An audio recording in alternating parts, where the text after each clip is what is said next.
Hey everyone, welcome back to the channel. What do we have here? Yep, I got it. I was able to get one.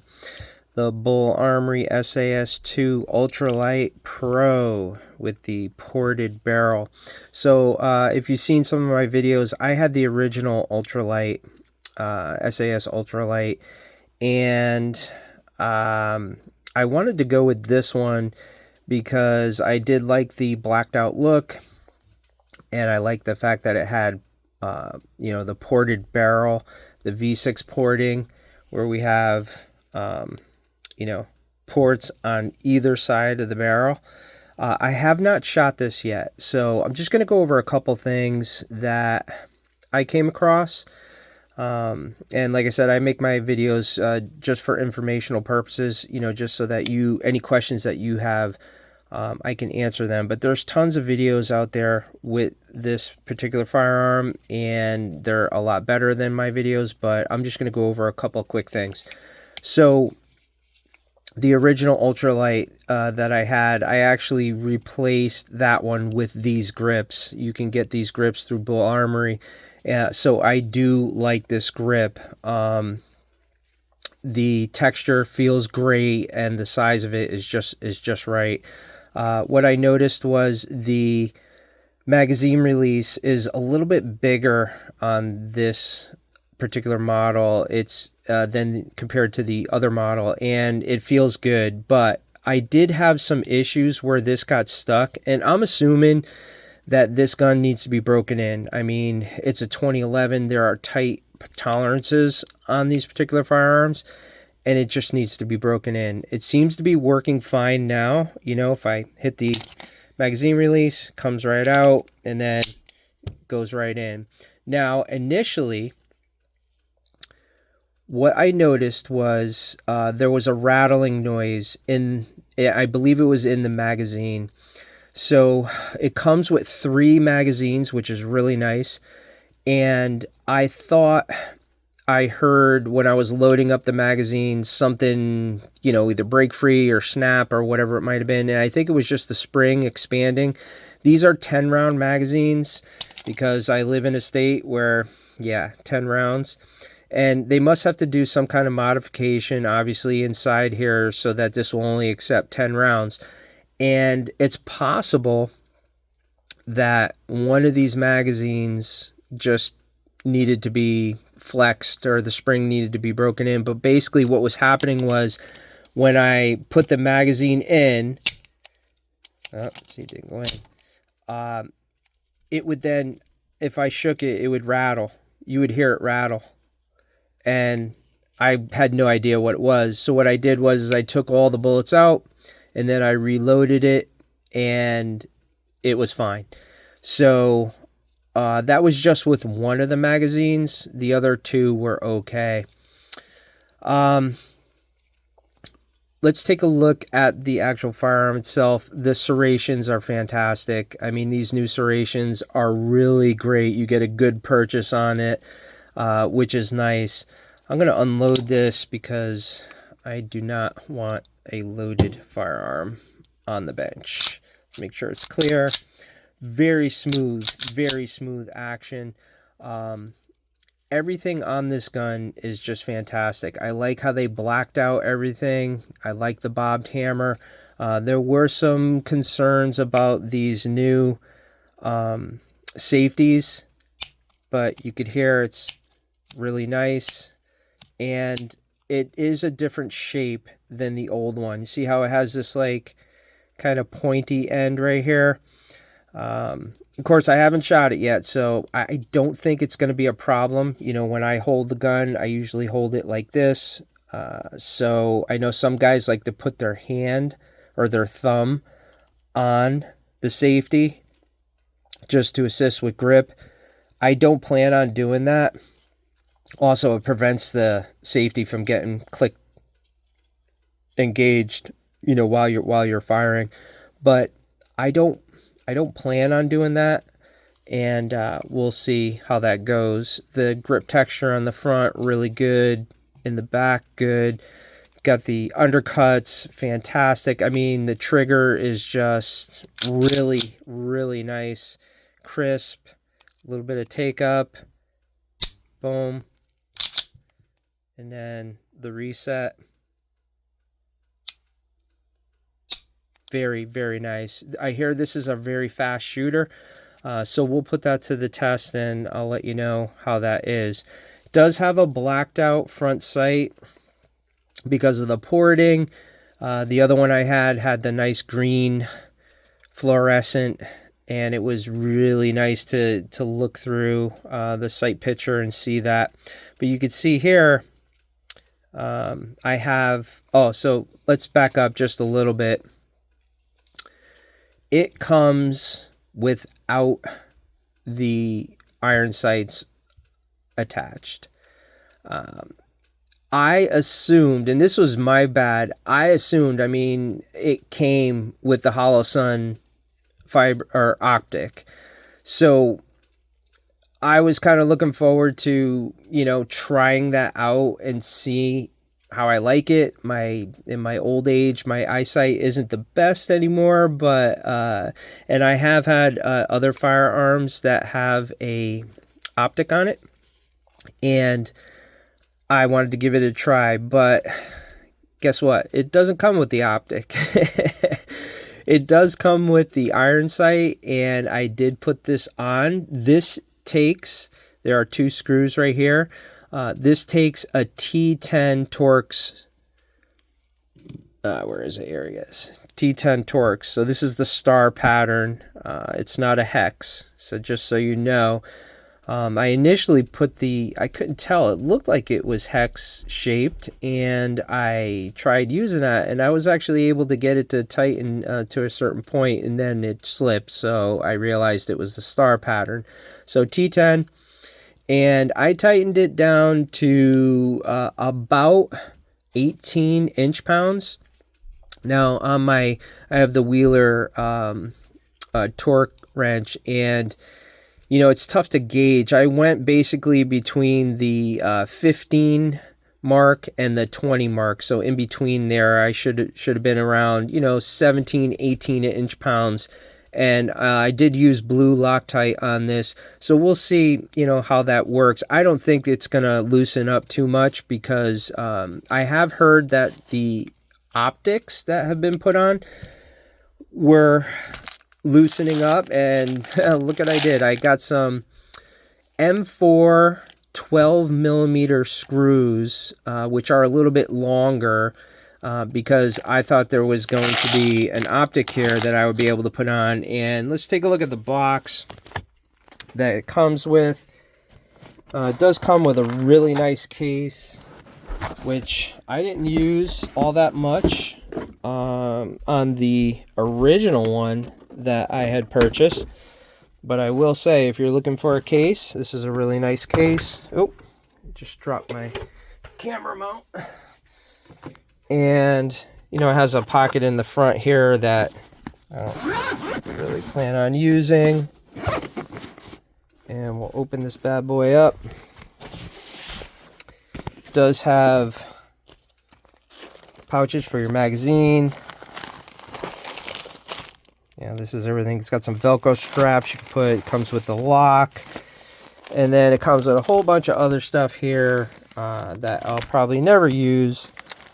Well, this is, for shipping the firearm. It does come with, this goes on the base plate.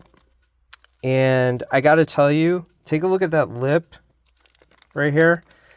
I don't plan on using this. If I am going to carry it, I don't want to add any more bulk to it. But even though I've heard that they say that this doesn't add that much bulk, I'm just not going to use it. A couple other things. Got some patches in here, some stickers, and then, of course, cleaning rods. But where's there's some stickers. Where is it? Looking for the base plate, the BAO base plate that you use for mounting an optic. And what the heck's going on here? Hold on. There we go. Whew. So this is the base plate that goes on. You can see it has a center post here that keeps it in place, which removes the stress on the screws, which is pretty nice.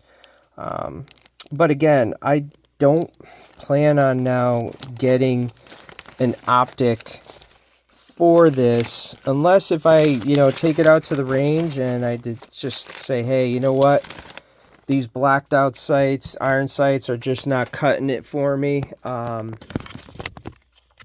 might want to get an optic. Then I got to make sure that I get the right optic for this. Lots of people like hollow sun. Some people don't. I know more people don't than do. I saw Olight, one of the O sights, will actually fit this. That's pretty interesting because I do like Olight. I got tons of Olight products. So we'll see. Let me show you the barrel.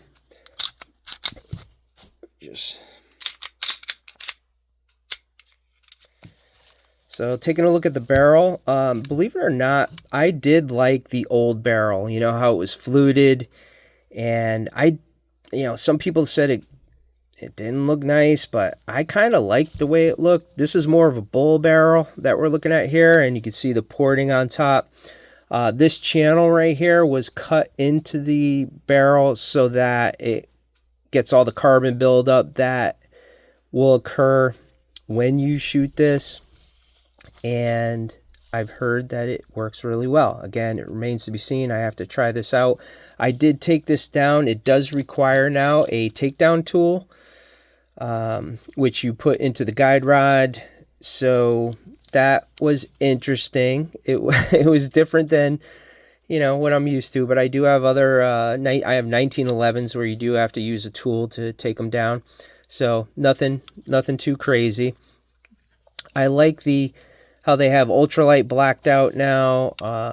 It just says Bul Armory on the side here, and SAS2 is blacked out. Compared to the other one where it had silver grip screws, the back safety was silver, and I think also the beaver tail. But I do like this blacked out look. Kind of wish they put some serrations in the top of the slide here, but they did cut this out, and it looks really nice. And it is super light, even when it's loaded. It feels really good. So let me drop the slide and give you a little quick look at the sight picture here. So it's a really nice gun. Again, I had some minor issues with the magazine release. Let's see if I can. It was kind of sticking, and there was one point where I didn't even think I was going to be able to get the magazine out. I was like, oh crap. But it is working now, and again, it's probably going to need to be broken in. I mean, this thing needs to be used, needs to be fired. I was really tempted to, when I picked it up at my FFL dealer, I was tempted to just take it right into the range and test it out. But I had some time restraints, so I had to get home. Really nice though. Feels really good in hand. I do plan on carrying it, and just so you know, here, let me go get it. This will, if you owned the original SAS2 Ultralight, this new Pro model, and even I think the regular model without the porting, will fit those magazines. And I had a Priority 1 magazine, or I'm sorry, did I say magazines? I meant holsters. So the Priority 1 holster that I purchased with my original Ultralight does fit this, and I'm going to go get it because I want to show you. Okay, so here it is. This is the Priority 1 in the waist holster that I originally purchased for the original Ultralight, and here is the SAS2 Ultralight Pro. As you can see, it fits perfectly right in there. No issues, no wobble. Triggers covered. magazine release is there. You could even put an optic on here and it'll still work. Yeah, so just in case you were wondering, it will fit, no problem. There is a little, just like my other one, you can see right here, see how the, I mean, it's not marred, it's just, you know, the Krydex holster rubbing up against the slide. But basically, the other model that I had the same thing right up here. Their holster is just rubbing against the slide, which is not a big deal. It's Krydex. This is, I think, the PVD coating, which isn't the greatest coating that you could do, but it's also not the worst. Yeah, here she is. I noticed that these were available for a good 2 or 3 weeks on the website, and I just, as soon as it became available, I ordered it, and within a week, probably like closer to almost 9 days, it shipped out, and it took, you know, just a couple days to get to my FFL dealer, and voila, here it is. So what did I do with my other Ultralight? Well, I sold it. Yes, and I got $1,200 for it. I originally paid $1,475 for it, and I sold it on Cash My Guns. It's like Dunlop. And I got to say, the process was excellent. You do everything, you know, through the website or on your phone, basically, and all communication was done through Gmail and everything, and they paid for shipping. They gave me a fair price, I think, for the firearm. So this one costs $1,950 minus $1,200, you know, and I added a couple extra bucks for my saved hard-earned dollars, and there we go. So that's what I got this one for, selling my old firearm. And, you know, I'm not sponsored or plugged by anyone, so this is all just information for you in case you have these questions, like the normal guy, nobody guy that I am. If you have any other questions, you know, definitely hit me up. I will be firing this hopefully this weekend to test it out, to see how it goes, to see how the porting is, to see how the accuracy is. I know there's an adjustment screw here. I don't know if I'll need to adjust that, but we'll see.